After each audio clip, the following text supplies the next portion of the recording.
Saludos, bienvenidos a Consultorio Jurídico con Arturo Zapata. El día de hoy vamos a tratar un tema de bastante regularidad en el caso de lo que es el ejercicio profesional del derecho. Está referido específicamente al tema de alimentos y el proceso judicial al respecto. Para ello nos acompaña en esta sesión la doctora Blanca Rufasto Lozada. Ella es abogada independiente especializada en temas de derecho civil. Conocido es en el quehacer del ejercicio de la profesión de los abogados que un tema recurrente es siempre los alimentos. Entendemos que el concepto de los alimentos, el concepto legal de los alimentos, está plasmado en el Código Civil peruano y que no se circunscribe necesariamente a lo que son los alimentos stricto sensu, sino que los alimentos comprenden también todo ese apoyo en el tema de salud, en el tema de educación, en los temas de recreación, en los temas de tratamiento psicológico, que los miembros de una familia requieren unos de otros. Tanto es así, por ejemplo, que si estamos hablando de la existencia de un matrimonio, el varón debe brindar los alimentos a la mujer y la mujer también está en el deber de prestar alimentos a su cónyuge. De igual manera, los cónyuges o los padres a los hijos también en su momento hacia los padres, pero siempre ha existido ese problema de los alimentos. ¿Cómo ve usted, doctora Blanca, la coyuntura de la regulación jurídica de los alimentos dentro del ejercicio de la profesión? La materia de los alimentos de hoy en día es la que tiene mayor número de estadística, tiene mayor carga procesal en la jurisdicción, hablamos a nivel nacional, ¿no? Debido a que realmente cuando se hacen la demanda de alimentos y se da una sentencia, tanto el padre puede ser mamá o puede ser papá quien tiene bajo custodia a los niños, no a los menores, no responde a las mensualidades de la pensión, ¿no? Y es ahí donde se sobrecarga, ¿no?, nuestro poder judicial, ¿no?, con demanda de alimentos. Es verdad que para presentar una demanda judicial de alimento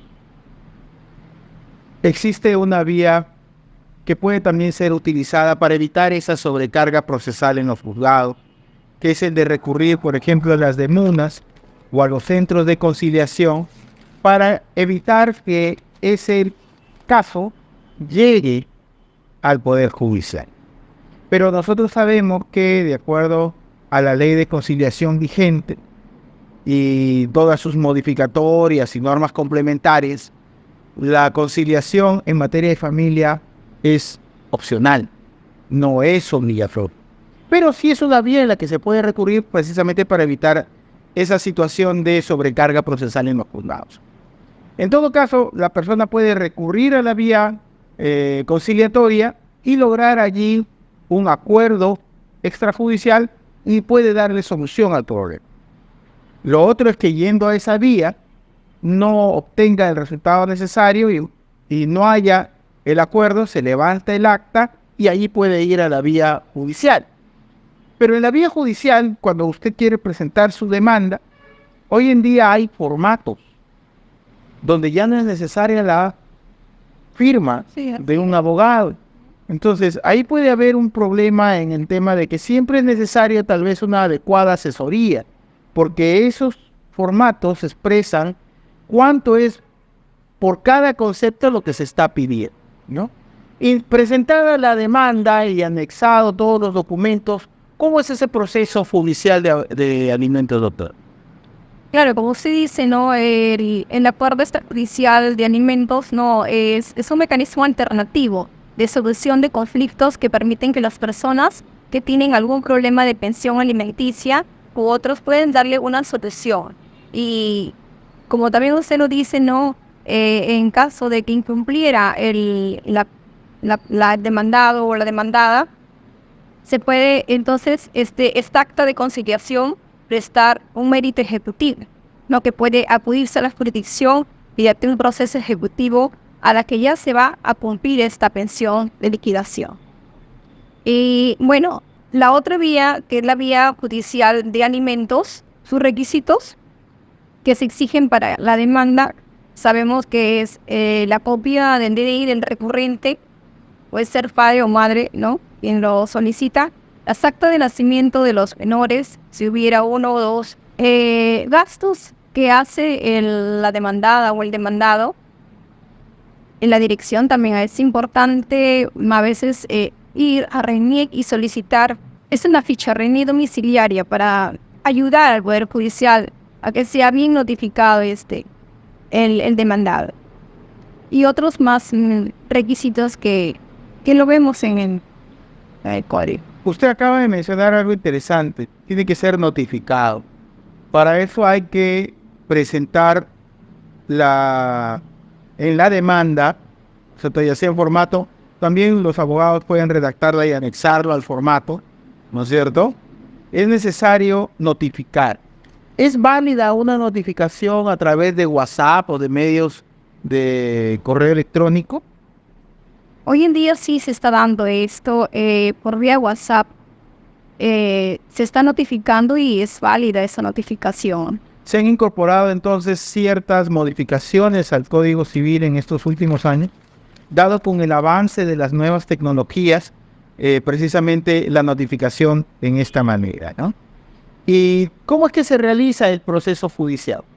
Una vez que ingresa la demanda, sale la resolución número 1, si esa no se declara inadmisible la demanda, se corre traslado y se notifica al demandado, claro, a la demandada, para que en un plazo de 5 días de notificado conteste la demanda. Si no contesta, se le declara rebelde.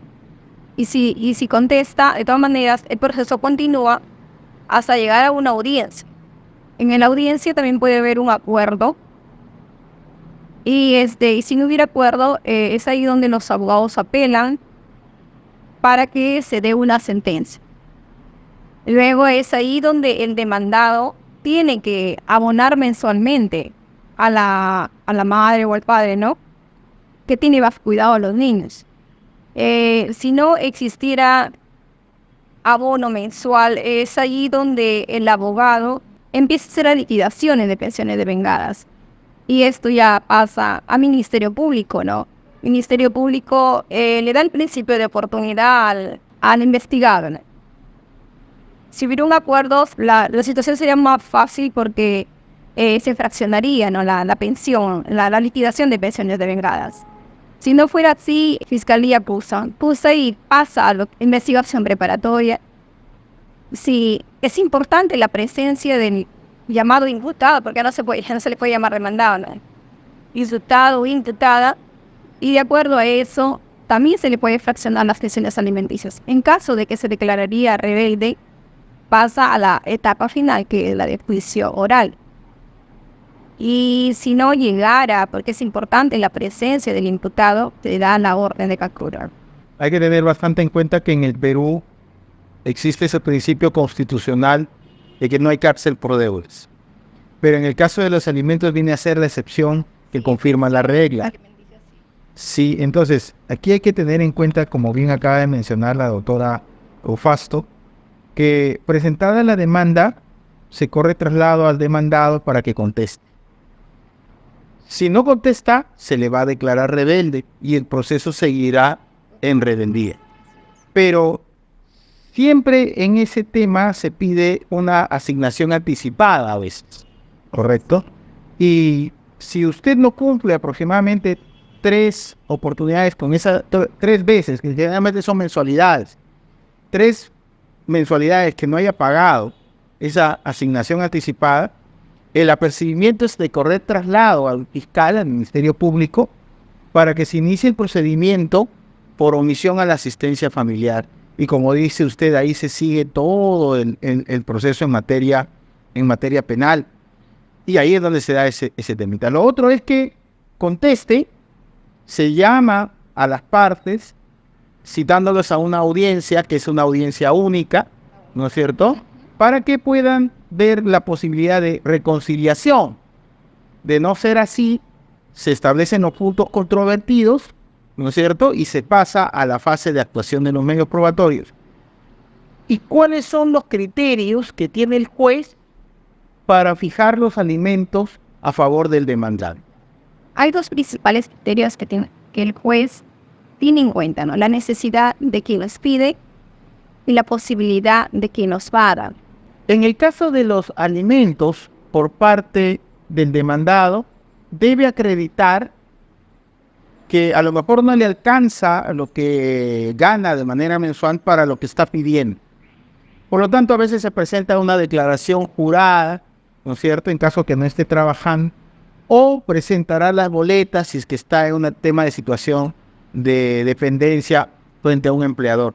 El juez está obligado a revisar de manera exhaustiva esa contestación de la demanda con los medios probatorios que presenta el demandado para asegurarse de que no le están mintiendo al juez. Sí, está en todo su derecho de hacer un seguimiento, ¿no?, al demandado o demandada, ¿no?, sobre sus ingresos, porque muchas veces presentan boletas y para tener la certeza de que está diciendo la verdad, ofician al empleador para ver si es tanto cierto y con orden judicial de la magistrada, la empleadora lo remite. ¿Alguna situación que más desee usted resaltar de este proceso de alimentos?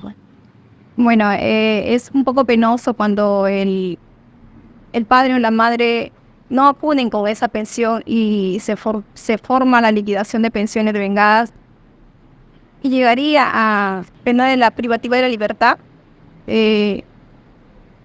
Personalmente, como abogada, esa sanción de ingresar al penal por un tiempo, ¿no?, hace que el imputado o imputada reflexione, ¿no?, porque está poniendo en peligro la subsistencia de sus mismos hijos, ¿no?